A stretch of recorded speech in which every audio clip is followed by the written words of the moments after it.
Hello, Dr. Giavonne Rondo with another episode of Healthy Mind, Body, and Spirit. We are in season 4, yes, 4. And so we have got a great guest today, Dr. Quan Watson with Kare Mobile. And I'm just going to let him introduce himself and tell us how he got into the field of dentistry. Definitely. So, yeah, my name is Dr. Quan Watson. I've been a practicing dentist for 23 years, right here in West Louisville. Yes. Right? West side, the best side. The best side. And my business partner for those 2 decades was Dr. Sherry Babbage, who's, of course, also a member of this church. And yeah, I got into dentistry when I was a junior in high school. I wanted to do something in the medical field.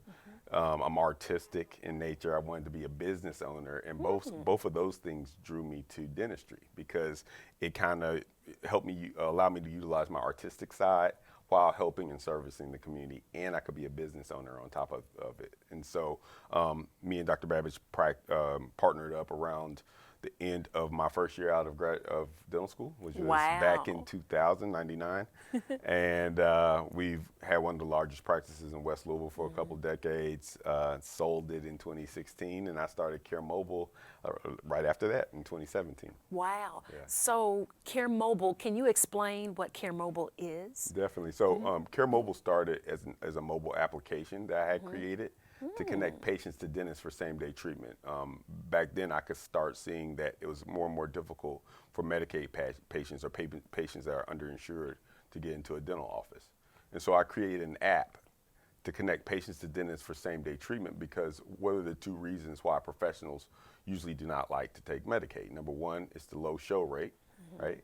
And 2, it was the low reimbursements. Low pay, yeah. And so the application's purpose was if I could connect you to a provider that had a chair available because they had a vacancy, you would be more likely to accept that patient because it's extra money at that point.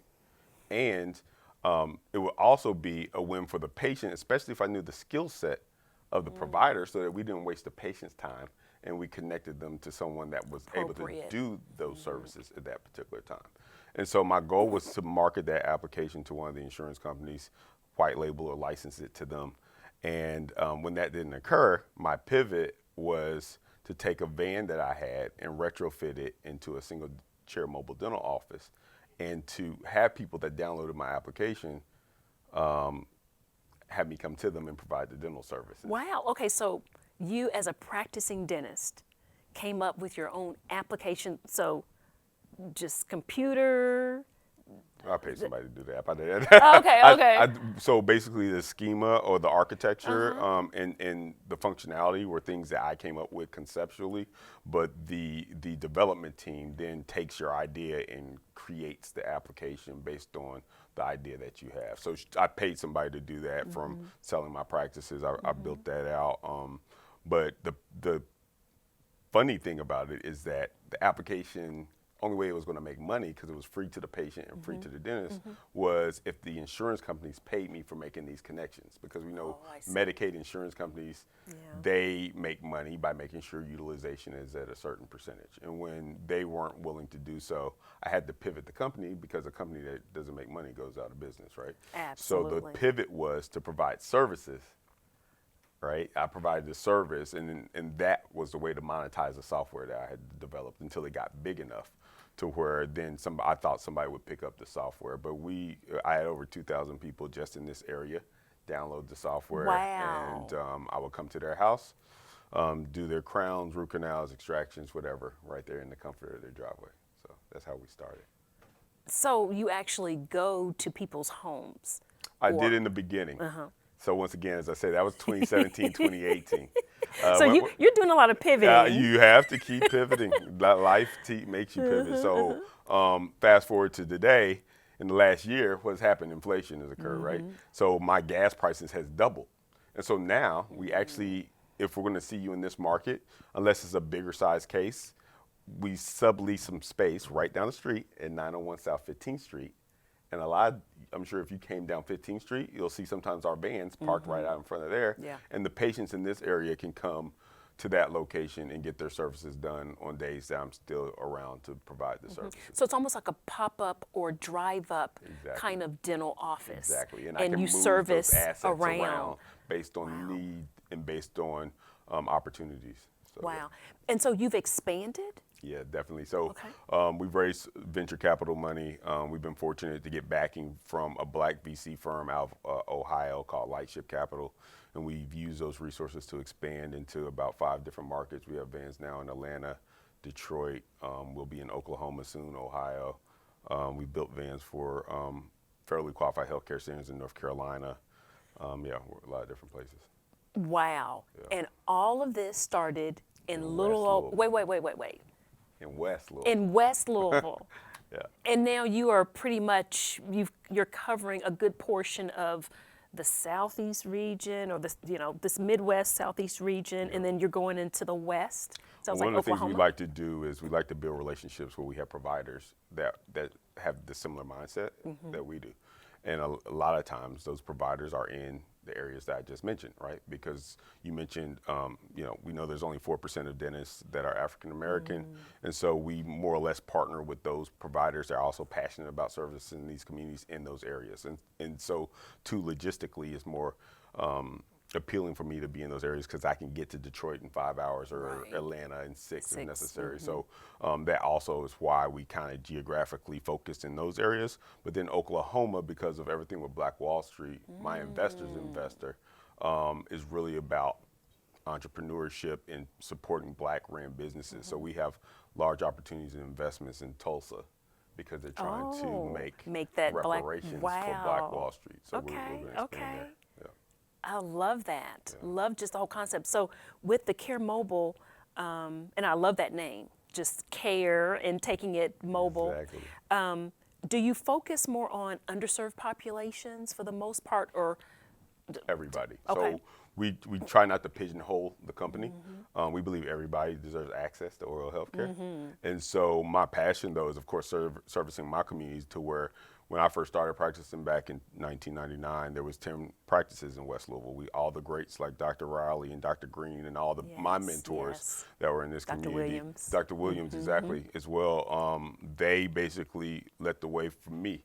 And, being someone that's practiced now for 23 years and seeing all of them gone, Dr. Babbage is retired, so on and so forth, there's no practices in West Louisville anymore. There's no, other than FQACs, there's no place for you to go to get those services done. So it's just important for me to have a presence in this community, but we also service a lot of high-end customers as well. One of my doctors in Detroit is Dr. Catrice Austin. She is world known for being Cardi B's dentist, and we just did a makeover. Really? Yeah, she's one of our doctors and a friend. So my daughter would love to hear that, my 12-year-old. Yeah, we just did a big makeover on American Idol contestant. If you look on our social media, you can see how we transformed her smile. We did a full reconstruction in the van.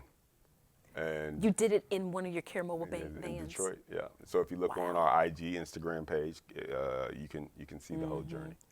That just sounds, I'm just amazed. I love to hear that. But what I really love is to hear in West Louisville.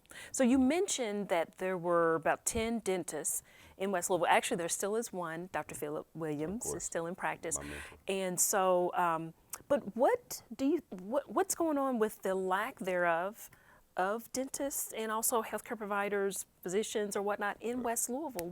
What do you think is the cause for that? Well, a number of things. Number one, how much debt the younger dentists are coming out with.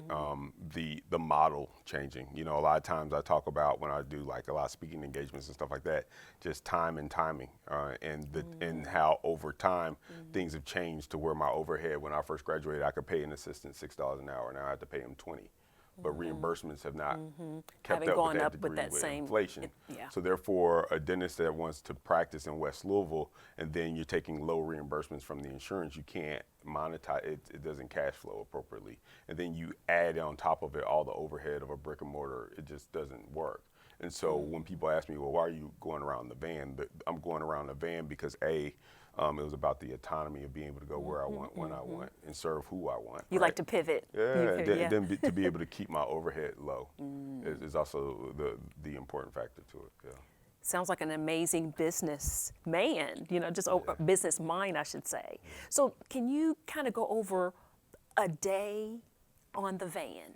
Just what does that look like when you get up in the morning, and what does it look like when you're actually on the van? Yeah, so our vans are state of the art. We have several patents. One is a design patent on how the van is constructed, okay? So we actually manufacture these vans ourselves in Springfield, Kentucky. And it's a black company that does that in collaboration with us. Come on now. Yeah, we're black from top to bottom. So in and out. So yes. a day on the van consists of we start our huddles at 7:45, but they're virtual. My call center team is in Zimbabwe, so they're on the phone with us. Oh, you're really keeping it virtually, right? My text team and my operations team, we're all over the country, and we get on this huddle and we go through the day. We have 4 vans in the Kentucky market. 2 are in Western Kentucky, 2 are in Louisville. My hygienist can go out under general supervision and provide asynchronous or synchronous teledentistry exams to determine what people's needs are without me being on the van, which allows me to maximize my profitability by only seeing patients after they've been seen by her. Okay. So we utilize all of that information to make sure that every van hits a certain degree of productivity, and we determine how much each van is going to produce per day. And then it's just about going out and executing. So today, for example, my day consisted of seeing about 4 or 5 patients. I cemented a bridge, which is 3 crowns that are connected, and I started or completed an Invisalign case, which is a clear aligner case. And then we also had 3 episodic pain patients that we removed teeth on right down the street. Wow, Yep. just all And everyone has in a a van. schedule, and they pulled up their car next to ours, get in the van, get their service rendered. Wow. What if you have any complications or any emergencies? You just send them to the emergency room? How does that work out? So complications, for one, the reason why we like to predetermine what the needs are of the patient prior to is so that you pick cases that are within your skill set to be able to perform. If it's something that I don't feel comfortable performing, before they even see me again, they're going to go ahead and be sent to the specialist, the oral surgeon, so on and so forth. Being someone that's been doing it as long as I have very few complications because I know what I feel comfortable doing and what I don't, and I work within the scope of what I feel comfortable doing. As far as emergencies are concerned, we have our 1-800 number that you could call if there is an emergency. But if we aren't able to get to you, we have other partnerships that we're developing with some of the other FQACs, which is the only other options for people in the community, so that we can use them as a conduit to the vans to kind of make sure everyone gets the care they deserve. So, okay, awesome. So you basically do the Kentucky market, but there's other people that you've partnered with in Atlanta, Detroit, in other areas, other dentists who've taken this thing on too. Okay. Yeah, so basically in other markets, we are considered a DSO. A DSO is a dental service organization, a mobile DSO, similar to what Mortensen is. So we're like an equivalent of Mortensen, but we don't have brick and mortar facilities. All of our services are rendered in these mobile vans that we lease to our state PLLCs, and these people are my partners in these different markets. Okay. So we're just going to pivot a little bit and talk about oral health and the connection to just your overall well-being. Definitely. Just real quick, just what kind of tips would you give us to help with our oral health? Yeah, first I would say make sure that you're keeping up with your dental appointments, right? If you haven't been to a dentist in a number of years, it's important that you go in so that we can take x-rays and we can evaluate your overall periodontal condition, right? We know that periodontal disease specifically is a precursor to a lot of systemic ailments. Oh, yes. Like diabetes and that, cardiovascular disease. So if you have active periodontal disease, we want to be able to identify that so that we can make sure that if we're not improving your periodontal condition through deep cleanings and things of that nature, that we can figure out the underlying reason why that is. And a lot of that's through collaboration with our physician partners, right? Yes. And so we also would like to also pre-screen for hypertension by taking people's blood pressure and things of that nature. And just You do that on your van? we do. Okay. Yeah. And so it's just important. We also, in the past, we haven't done it as much recently, have done things like oral DNA test. Oral DNA is a saliva test that can determine what systemic ailment you could have from your spit, because different bacteria causes different type of potential systemic ailments. And that also can be a precursor or a tool that can be used to determine what you need to look Right. for or treat. You actually do that on the van? I You have. do? Wow. You- Okay. It's a spit saliva test that then we can ship out to. Insurances pay for that? They do Okay. not. Hence why I don't do it as much. But as I learned about the product, I wanted to test it, right? Because periodontal disease is usually painless until it's too late, till the teeth are loose, right? Right. And so it's important that we provide you with information on why it's important to treat this, so that you're more likely to actually follow through with it, because you yes. can understand how it's impacting the rest of your body. Right, right. Wow. You guys are just doing some amazing things. So, talking about your entrepreneurial journey, what has been your biggest lesson? Or Wow. lessons? Yeah. I mean, every day is a new lesson, right? We're further than I ever wanted or even expected to be with this project, but continue to push yourself to the bigger mission and goal, right? So my goal at first was just something that I wanted to do for myself, but it's really grown into something that I feel like can change the world. Wow. And just trying to be a part of something that changes the world and So changes the way people provide services. So when you first got into, well, okay, first of all, dentistry overall, and then when you first got into just the business, your overall goal was to just do something for And you. when I first got into dentistry, I just wanted to be a dentist. I was the first dentist on either side of my family, first doctor for that matter. All these other things just kind of continuously grew as you continue to push yourself to be better. First it was Wow. just be a dentist, then it was own a practice, then it was other ventures that I got into. And even with this mobile dental thing, it was really just my way of getting back to being able to control my own destiny. But I thought it was such a great idea. I felt like more people would love the opportunity to mimic it, and that's where it's grown from there. So have you kind of franchised it out? Is it kind of a franchise? It was at one point we were looking at doing it like a franchise model, but it's not. Franchising means that every particular person underneath you has a certain degree of autonomy to do things their way. We actually now own all of the assets and own and control all of the market, so it's not a franchise. It's Okay. more like similar to Aspen Dental or Mortensen, where we basically are keeping the same brand consistent in all these different see. markets, and these individuals provide or receive support from us to be able to execute their business efficiently. Okay. How has the pandemic affected your business? It has. Or affected dentistry overall? Yeah, well, the pandemic has been a positive for us and for a number of different reasons. First, when I first started, people thought I was a crazy guy that's going around in a van doing dental work, right? It broadened the rules when it came to teledentistry. Teledentistry was not something that really anyone knew what to do with. Right. The way I've created a model to use it on the van, where if my hygienist can actually pull me up on the TV, and I can talk to you without being on the van. And I can see inside your mouth without being on the van. I can look at your x-rays without being on the van. And so those workflows weren't there before. So you feel like the pandemic maybe accelerated things? Definitely did. Accelerated the acceptance of this model? New ways of doing things. It accelerated the acceptance of, which one would you feel comfortable for in a world where, you have an airborne virus. Would you want to be in an office with a number of people where the aerosol spray is being sprayed all around, or would you like to be in a single chair van just where it's just you you and that yep. provider getting the services rendered? So it's been a catalyst for us. Definitely. Amazing. Yeah. And last question, how do you, dentist, Dr. Watson, take care of your own oral health? Right. Well, for one, I've been fortunate. I was one of those people that never was scared of the dentist because I never had a cavity. In You've my never whole had a life. cavity? I've never had anything done but my teeth cleaned. So, so it was one of those things Wow. that I didn't realize people didn't like the dentist until I became a dentist, right? Yes. And so for me, it's easy. I just need to get my routine cleanings, and that's it. But for others, they have more challenges and things of that nature. We know that your diet, a lot, how much sugar you drink, all those things impact your overall health, right? So, and your overall oral health. So flossing, just making sure that you're following a particular regimen daily when it comes to your oral care is also important. So you do all those things, and have you done all those things most of your life?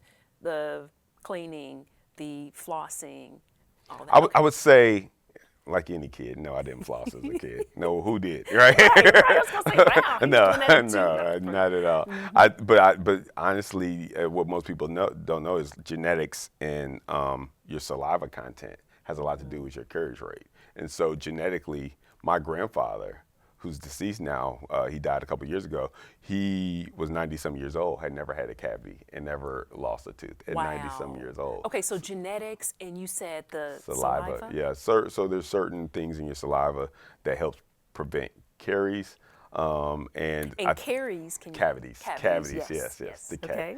So that has a lot. I think that probably has just as much of factor or influence on things as your home care, because I know I do have some patients that are like, man, I'm doing everything possible and I just keep getting cavities. But usually those people have a couple things: high carb diet or a dry mouth. A dry mouth, because you don't have as much salivary flow, will make it more likely for you to get caries.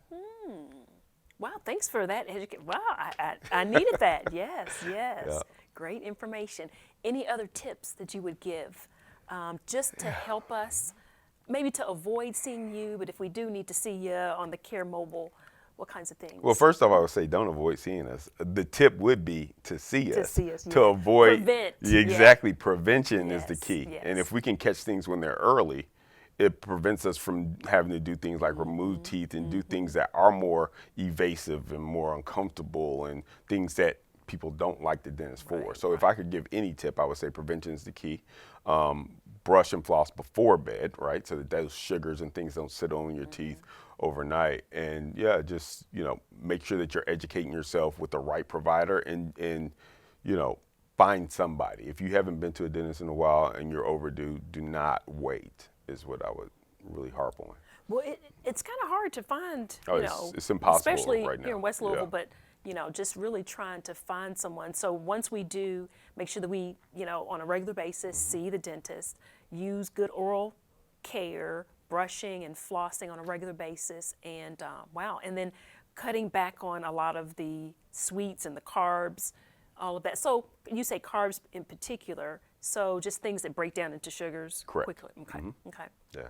All right. Wow. Thank you so much. This has been a great episode. Thank you. We're learning so much about just the medical field overall, but it is incredible to hear about someone who is coming out of West Louisville and making changes and making a difference really throughout the world.